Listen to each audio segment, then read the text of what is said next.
Hello दोस्तों, स्वागत है आपका हमारे चैनल NS स्टडी 99 पर। दोस्तों आज हम पढ़ेंगे समास। जी हाँ दोस्तों, समासों के विषय में तथा इनसे आने वाले महत्वपूर्ण प्रश्नों के विषय में भी चर्चा करते हैं। तो दोस्तों स्टार्ट करते हैं। समास। तो समास का शाब्दिक अर्थ होता है संक्षिप्त करना या कम करना। कई बार क्वेश्चन सीधा पूछ लिया जाता है कि समास का शाब्दिक अर्थ होता है, तो समास का शाब्दिक अर्थ होता है संक्षिप्त करना या फिर कम करना।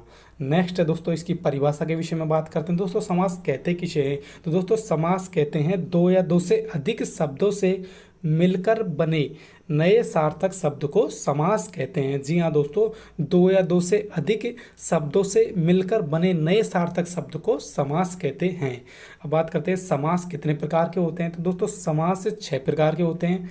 अव्ययीभाव समास, तत्पुरुष समास, कर्मधारय समास, द्विगु समास, द्वंद्व समास और बहुब्रीहि समास। तो दोस्तों अब बात करते हैं हम समास को पहचाने कैसे, यानी कौन से शब्द में कौन सा समास है।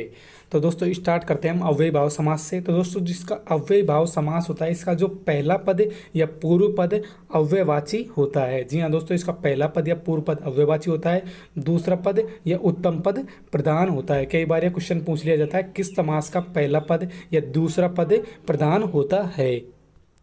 तो अव्ययीभाव समास का दूसरा पद या उत्तम पद प्रधान होता है। अब बात कर लेते हैं इसकी ट्रिक की। तो दोस्तों अव्ययीभाव समास से इसका पहला पद उपसर्ग होगा। जी हाँ दोस्तों, अव्ययीभाव समास में पहला पद उपसर्ग होगा।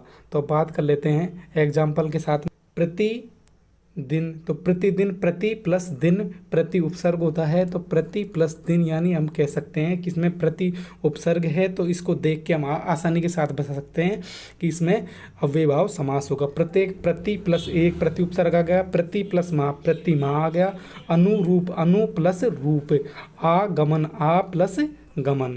नेक्स्ट बात कर लेते हैं दोस्तों इसके नोट की। तो दोस्तों नोट है शब्द के बार बार आने पर भी अव्ययीभाव समास होगा। जी हाँ दोस्तों, कई बार क्वेश्चन को घुमा फिरा कर दे दिया जाता है, तो एक शब्द के बार बार पुनरावृत्ति होती है तो उसमें भी अव्ययीभाव समास होता है, जैसे धीरे धीरे, बार बार, कभी कभी या हाथों हाथ। नेक्स्ट बात करते हैं दोस्तों अब तत्पुरुष समास की। जी हाँ दोस्तों, तत्पुरुष को किस प्रकार हम पहचानें, तो इसके विषय में भी बात कर लेते हैं। तो तत्पुरुष दोस्तों दोनों पद किसी न किसी कारक चिन्ह से बंधे होते हैं। जी हाँ दोस्तों, तत्पुरुष समास होता है, इसमें कारक चिन्ह होते हैं, उनसे दोनों पद आपस में किसी न किसी कारणवश से बंधे होते हैं। अब बात करते हैं इसके पूर्व पद। तो दोस्तों इसका जो पूर्व पद होता है वो सहायक होता है और उत्तर पद होता है वो प्रधान होता है। अब बात कर लेते हैं जो कारक चिन्ह होते हैं, कौन कौन से कारक चिन्ह के साथ में ये दोनों पद आपस में जुड़े होते हैं। तो का, के, की, को, से, रे, में, पर, ये आदि जो कारक चिन्ह होते हैं ये आपस में एक दूसरे शब्द को जोड़ने का कार्य करते हैं। जैसे एग्जाम्पल के साथ देखते हैं, तो राजा का पुत्र, तो इसमें जो का होता है वो कारक चिन्ह होता है। तो राजा का पुत्र, राजा का पुत्र, राजपुत्र होता है वो राजा का पुत्र होता है। राज रानी, तो राजा की रानी, तो राजा की रानी में जो की होती है वो कारक चिन्ह का कार्य करती है। रोगग्रस्त, रोग से ग्रस्त, से इसमें कारक चिन्ह का कार्य कर रहा है। घुड़सवार, घोड़े पर सवार, तो पर इसमें होता है जो कारक चिन्ह का कार्य करता है। शिवालय, शिव का आलय, तो दोस्तों ये है शिव का आलय, जिसमें जो का होता है वो कारक चिन्ह का कार्य करता है। नेक्स्ट बात करते हैं दोस्तों कर्मधारय समास की। जी हाँ दोस्तों, कर्मधारय समास, तो कर्मधारय समास होता क्या है, यानी एक पद विशेषण होता है और दूसरा पद इसका विशेष होता है। जी हाँ दोस्तों, कर्मधारय समास में एक पद विशेषण होता है और दूसरा पद विशेष होता है। इसका पूर्व पद सहायक होता है और जो उत्तर पद होता है वो प्रधान होता है। दोस्तों इसकी जो ट्रिक है, हम इसको कैसे देख के पहचान सकते हैं शब्द में, तो के समान या है जो, उसको यदि शब्द में आता है, शब्द का विग्रह करने पर के समान या है जो आता है तो उसमें कर्मधारय समास होगा।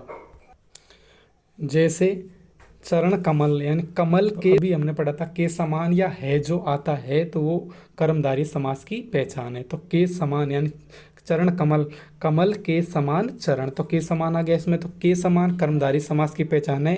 महापुरुष, महान है जो पुरुष, तो है जो आ गया, ये भी कर्मधारय समास की पहचान है। महात्मा, महान है जो आत्मा।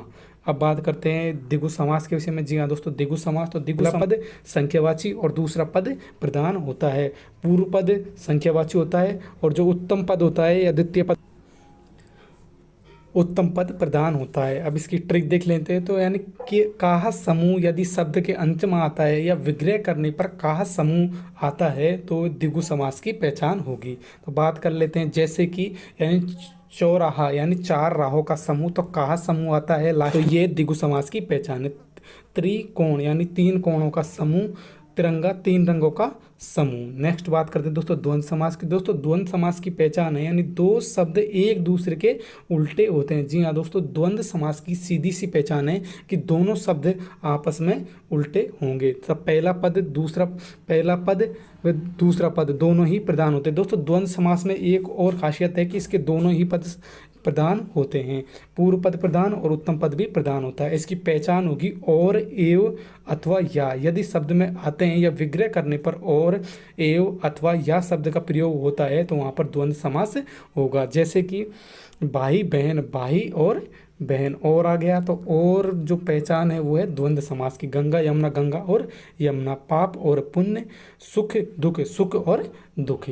तो नेक्स्ट बात कर लेते हो तो बहुब्रीहि समास की। दोस्तों कई बार एग्जाम में जो क्वेश्चन पूछे जाते हैं वो लगभग बहुब्रीहि समास से ही पूछे जाते हैं। तो बात कर लेते हैं अब, तो कोई पद प्रधान नहीं होता। दोस्तों इसकी जो खास बात ये है कि इसका कोई भी पद प्रधान नहीं होता और दोनों पद किसी मिलकर के किसी तीसरा अर्थ का निर्माण करते हैं। जी हाँ दोस्तों, दोनों पद, पहली बात तो दोनों पद प्रधान नहीं होते और ये दोनों आपस में मिलकर के किसी तीसरे अर्थ का निर्माण करते हैं। और जिनकी या जिनका शब्द में यदि विग्रह करने पर ये आते हैं तो हम आसानी के साथ में देख सकते हैं कि वहाँ पर बहुब्रीहि समास होगा। जैसे चतुर्भुज, तो चतुर्भुज है, चार हैं भुजाएं जिनकी, तो हैं और जिनकी ये आ गया तो ये बहुब्रीहि समास की पहचान होगी। तो चार हैं भुजाएं जिनकी, किसकी? विष्णु जी की हैं। लंबोदर यानी लंबा है उदर जिनका, है जिनका आ गया तो ये है गणेश जी की। दशानन, 10 हैं आनंद जिनके, रावण। त्रिनेत्र, 3 है नेत्र जिनके, शिव जी। नेक्स्ट दोस्तों नीलकंठ, नीला है कंठ जिनका, तो यह है शिव जी।